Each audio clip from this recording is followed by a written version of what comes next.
All right, hello again this Saturday. Thanks so much for being with me. I'm Frederica Whitfield. The marijuana industry is reeling after the U.S. Justice Department rolled back Obama-era protections for states that have legalized pot. The decision puts those states at odds with the federal government, which still considers pot sales a crime.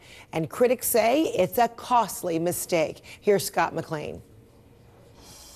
This is a family company. It is. 9 members of your family. 3 generations. Andy Williams owns a growing marijuana enterprise, a business that exists because Colorado legalized pot and because of a handful of Obama-era memos. I give him credit. We would not be here without President Obama right now. Pot may be legal in Colorado, but federal law puts it in the same category as heroin and LSD. The Obama administration never changed the law, but essentially told Colorado that it would look the other way.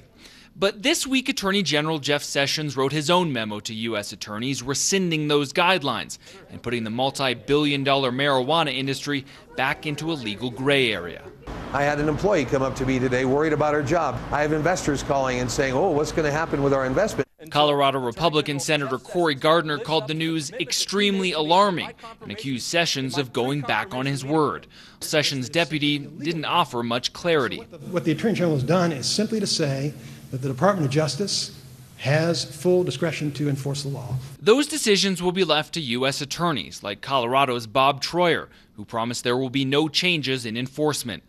In conservative-leaning Greeley, Colorado, where marijuana dispensaries have been outlawed, Police Chief Jerry Garner is no fan of legal pot, and he likes Sessions' law and order approach, but even he is in no rush to crack down. I've got other things that are more important, quite frankly, for my officers to be doing than chasing this guy down with a joint. I don't have enough time for my officers to be federal drug agents. We didn't have any warning that it was coming. The news came out of the blue for Colorado's Attorney General Cynthia Coffman. For now, she says the status quo will remain, but maybe not forever. That's true because it's not in the hands of the state attorney general. It's in the hands of the U.S. Attorney General. She's promised to defend the growers and dispensaries that make up Colorado's marijuana industry, even in court, but she can't guarantee the outcome. These folks didn't go into business with marijuana lightly, I don't think, or without the realization that things could change. But the reality of it is still a shock. Andy Williams agrees, but despite the news, he's not bracing for impact. He's planning for expansion. If you don't have a high risk tolerance in this industry, you probably shouldn't be in it. Scott McLean, CNN, Denver, Colorado.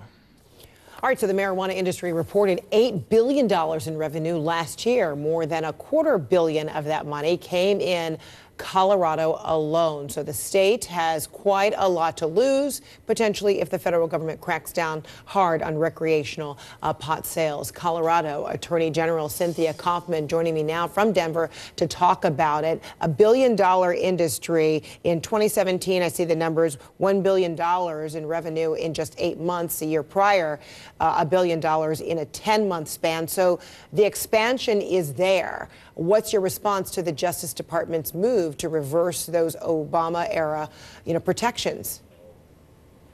Well, it throws Colorado, both legally and from a business perspective, into a limbo.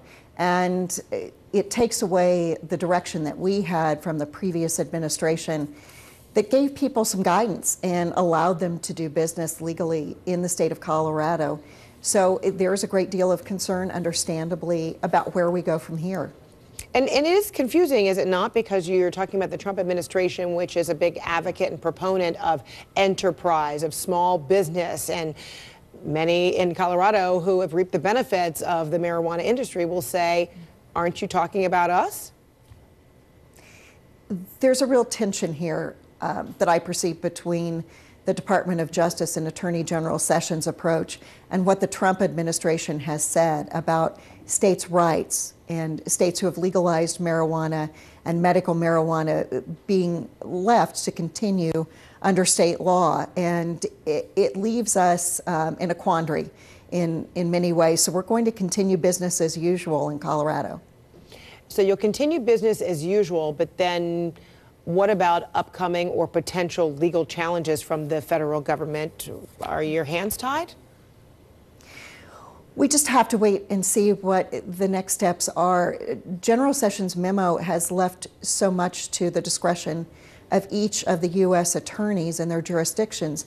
In Colorado, in my conversations with U.S. Attorney Bob Troyer, I think he and I are on the same page that we will continue to emphasize the priorities in the Cole memo, the diversion of marijuana out of state, the use of marijuana by minors, the folks who are growing illegally but using the cover of law for their operations.